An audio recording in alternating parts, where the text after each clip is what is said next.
Hi Gayatri, how are you? Hello, I'm good. Thanks. The reason why we have come here and we have 16 people is that India is going through a major transformation in semiconductors, VLSI, fab, design, and so on and so forth. And I think we both have been lucky to catch this bandwagon before this all started, right? Yeah. So the reason why I sit with someone who has a background of this and who has seen through their educational career or through their work in the industry, that they would be able to guide people who are starting out.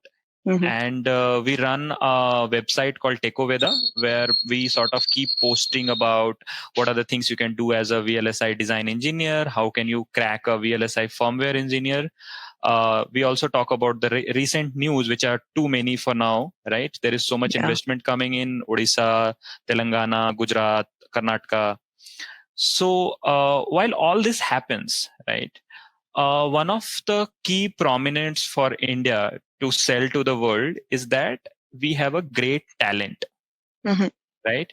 Yeah. Now, when we say that we have great talent, there are two important points. One is that our talent is mostly design ready. Our talents are not very much fab ready because there are hardly fabs in India. There are labs in institutes, and there is a semiconductor lab, which is sort of a closed kind of fab, hmm right?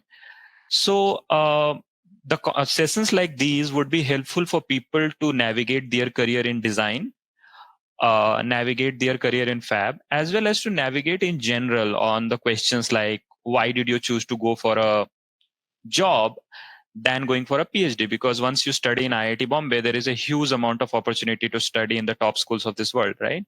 Right. So all these questions will address, and then we'll come to the Q&A, which will be community to you asking, how did you make that decision, and whether you had a conscious thought or you just committed a mistake and now it's kind of sounds like a very good story.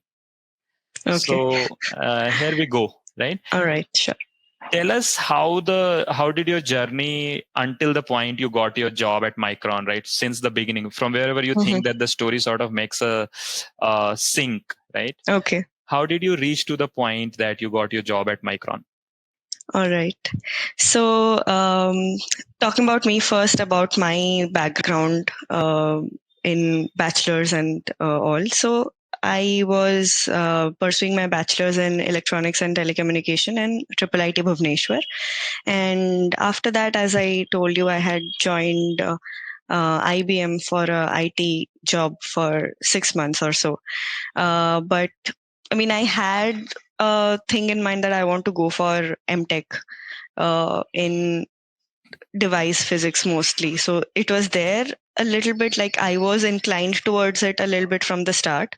When I was going through, like when I was doing my bachelor's, I was finding that, okay, this is something which I am good at right now. I like doing it. Digital circuits and all those stuff, those were interesting at that point of time as compared to mechanics and stuff. So that's why I thought of going for master's then. And I left my job in IBM, and then I prepared for GATE, and then I got through to IIT Bombay. And for starters, I think I had this thing in mind. So GATE helped me, like preparing for GATE helped me a lot to at least have a basis of understanding what I'll be studying going forward, and if it is something which will interest me or not. I got to know that while preparing for GATE somewhat, because there you have to extensively look at analog circuits, digital circuits, device physics, and all those telecommunication, so analog communication, digital communication, everything you have to study all over again for the GATE examination. So there I mean, there were different subjects, right? So we have electromagnetism as well in GATE. So I had kind of a thought process that either it's going to be device physics related something or electromagnetism, RF related something. So I was focused on these two aspects specifically. And after GATE, when I got some opportunities, I had to go through interviews. So I chose those two aspects only for going forward. And I got through the interview in IIT Bombay, and it was like great thing for me. But yeah, so after getting into IIT Bombay, it was more about learning the skills for me, because at that point, after you have done your BTech and then you're going for masters, skills are what are going to take you forward, because as you get expertise in something, it will help you move ahead in a way. So uh, I had I was not very confused about what I want at that point, because I had courses on analog circuits, digital circuits, and devices. And I found digital circuits to be the most difficult for me personally. However, if you ask many people, they'll find digital circuits to be the easiest for them. So for like, my personal preference was to go for devices, because it was physics which like I was drawn into in the starting. So I developed more expertise in solid state physics and device physics and so on, transistors and so on. And my master's projects and so I was an RA research assistant with Professor Udayan Ganguly in IIT Bombay, and with his projects, whatever we were doing, it helped me a lot to gain that skill that I wanted, right? That expertise that I wanted, and the research mentality that I wanted. So that helped me a lot. And then after that, when I was preparing for placements, so we had to make different resumes for analog profile, digital profile, and devices profile. And as you know, at that point of time, we like maybe like even three years back, we didn't get much idea on which all companies are going to hire us, and are we going to get enough opportunities or not. But now when I think back, I think it was good enough, but now it's getting better. Now we'll have more opportunities and more options to look at. So so when I was preparing for the placements, you have to go through those aptitude tests and everything that is common for everyone. After that, when you look for specific profiles, like if you want to go for digital profile or analog profile or devices profile, then you have to focus on one thing at that point of time. You have to figure out which one you like the most. Because if you stay like, I'm going to do both of them, then it's going to be difficult. It's possible, but it's going to be a little bit difficult. So my focus was mostly on devices and a little bit on analog design. I was not looking into digital design at all at that point of time.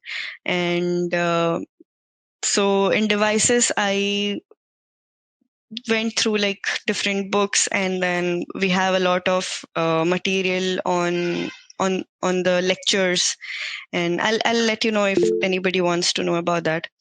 So there are lectures, there are books which are very good at letting giving you that depth that you want to get the expertise.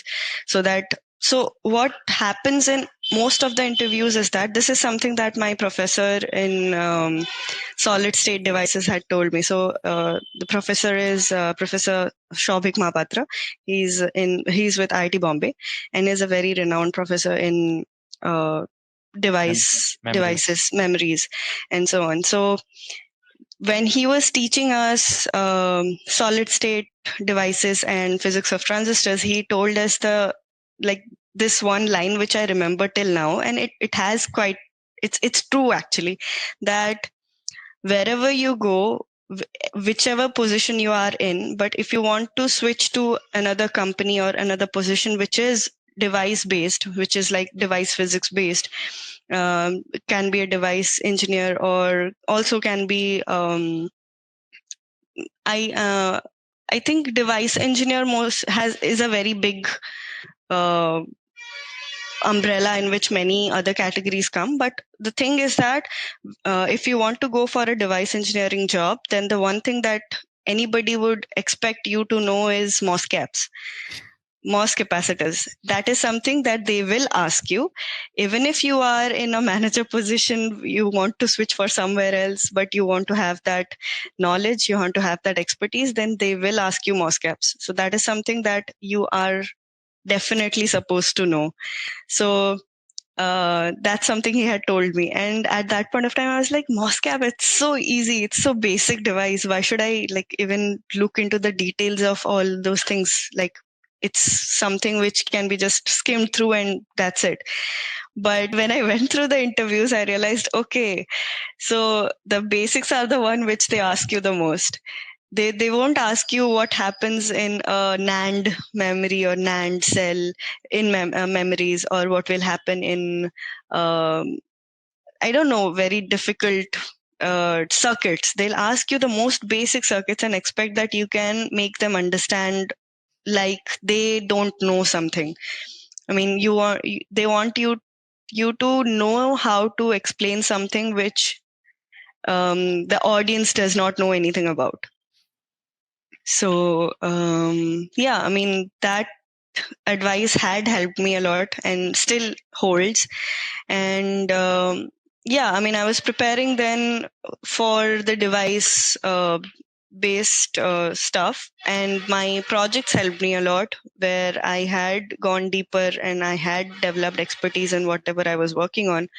So mostly those were the things which at least having the knowledge of what you are doing, what are the basics of what you are doing, those helped me in getting the interview in Micron. Okay. So yeah. So someone who has hired, I think now I have hired 20 plus people. What I have realized is that when you are a student who is trying to sort of get into a position, someone who is sort of looking for someone to like letting him in or not, right? I have realized that I am looking only for people who understand basics, okay? Yeah. Plus they have an attitude to learn more. Okay, because if you see it like very deeply, most of what you do in a company can't be taught in a college, right? Because there is so much scale, there is so much data that you are operating at. Here you are making one MOSFET, there you are working on billions of transistors or maybe more, right?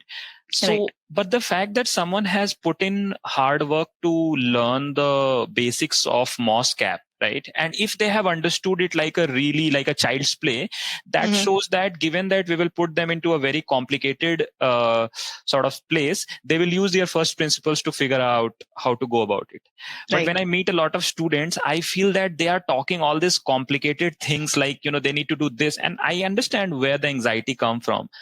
But there is this line I had written somewhere that life is very simple, it's not easy. Right? It's so tough for you. If someone asks you your life story and you can say this in one line, you're the smartest of all. You can say in one paragraph, you're little. If you take 2 pages to write that, then you have not sort of understood your life. You know, what is the coherence? This is also sort of helpful in the communication when you are doing like high profile, you're applying for high profile jobs. They see how do you communicate your ideas, because eventually you have to lead a team. And if you are very good engineer, but you don't know one thing about communicating your idea, and how do you communicate your idea if you have thought it like very in the unit structures of it, right? So that sort of helps.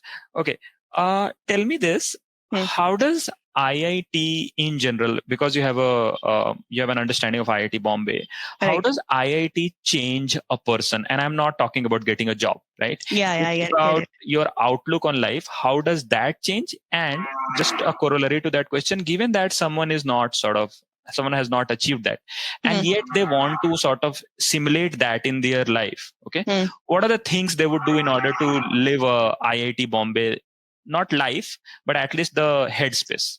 Okay. One thing that I would definitely say is that getting into IIT Bombay, that helped me develop my attitude. That's one thing. What do I mean by attitude is that I usually I used to be a very shy person, not able to talk to people that much, only putting my head inside the book and doing the work that is assigned to me, but not taking leadership roles and all that stuff. So one thing that I have got, and like this is something I can definitely say, is that I was given the space to grow there. I was given the chances, the opportunities to uh, take a decision, make a decision, go forward with it, and live that decision, and then be responsible for whatever I'm doing. So that's something which was given to me. And then apart from that, yes, we used to mentor people, and it helped us understand ourselves and understand the how that other person works and how other people work. So that that space of growing your own self, that is something that IIT Bombay provided to me, that I could look at myself and say that, okay, I am responsible for this, and I can make it work, whatever that thing might be. It can be something which is a seminar, it can be something which is a project. So, basic, like that confidence, that is something that I have gotten from there. Other than that, I would say the desire to get the expertise. That's what I got.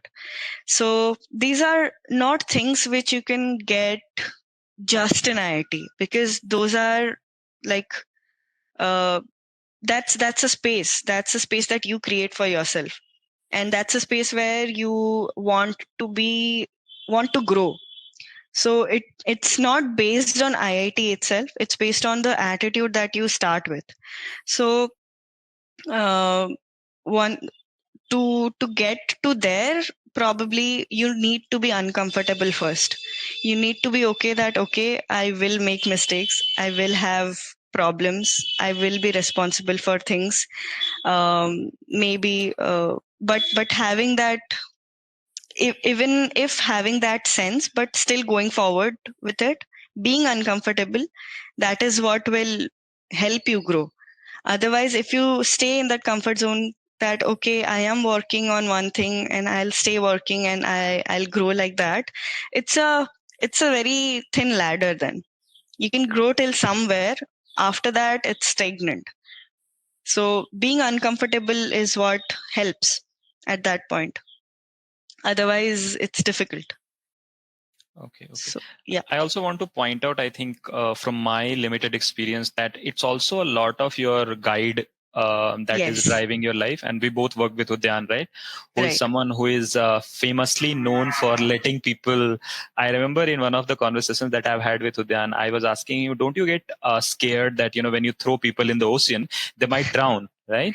Right. And he said, no, I think I'll take care of them when they're drowning, but they have to really hit the depth before I Right. sort of come in, right? I think working with someone who has that kind of thought process, right, is a great sort of place to be in.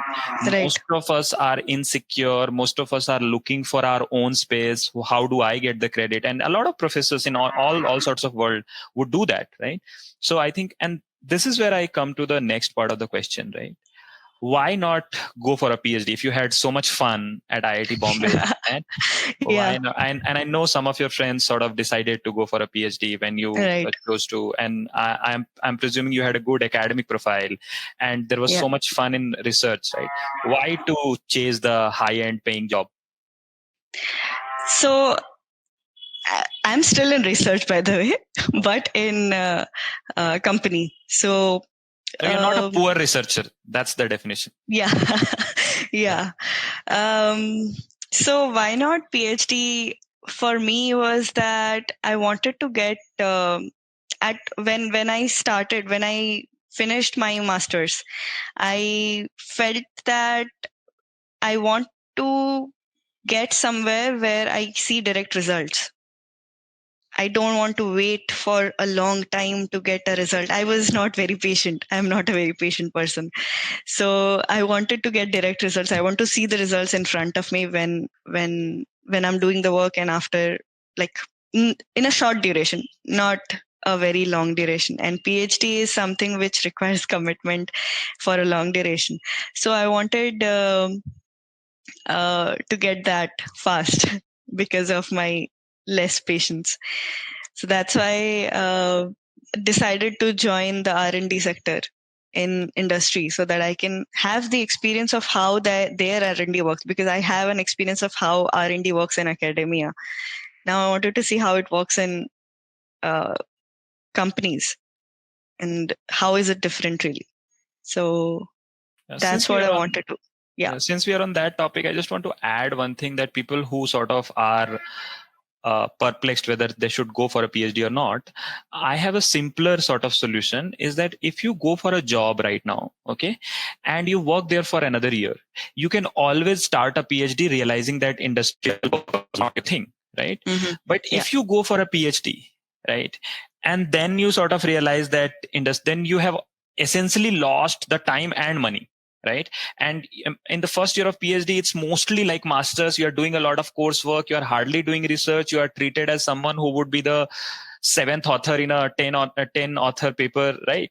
So I think it's a much better idea to explore other parts and then sort of go for a PhD. I think both of us who have not done a PhD, we might have a biased sort of look at it.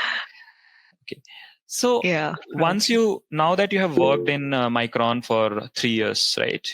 2 years. What 2 years, right? So have you been able to introspect what are the pros and cons working in academia versus working in industry? Yeah, I have actually. Yeah. I have thought about it Yeah. when I was thinking about if I should go for a PhD or not after this. Yeah, I did think about this. So, pros for the industry based research is that, like I said, you get to see how you contributed in a short duration of time, because you have limited time to make to do the research, because you have to do it fast, otherwise you lose competitive advantages. And so it's a fast paced research kind of a thing where you don't have too much time on your hands to sit back and look at every other aspect of the things and decide based on that. You have to take quick decisions. You have to work in that way, in a fast paced manner. um, but also the thing is that um, I'm not sure if it's a pro and con. It's maybe a neutral stance where it's like you are going to work on one thing in the research that you're doing in the industry. That one thing is going to be correlated with other aspects that other people are working on, but you will be responsible for like a specific set of things that is important. So there you have to collaborate with people. So pro is that you get to collaborate with a lot of people. Con is that if you don't like collaboration, it's going to be difficult. But yeah, learning that collaboration skill is very important at that point of time, because you need to speak to all kinds of people there and then get to know that, okay, should this work, will this work or not, and decide based on that. So that's one.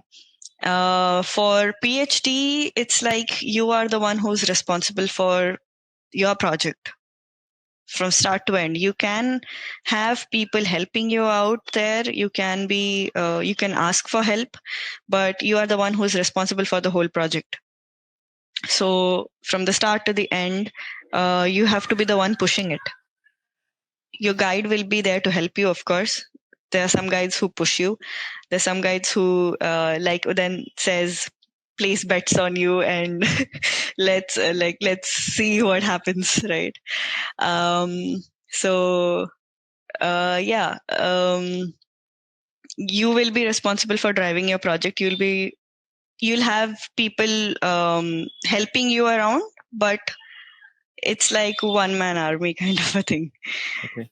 So that's a fun place to be also, because there's nobody who's going to tell you why you didn't do this, why you didn't do that. It's the time. But yeah, that's one.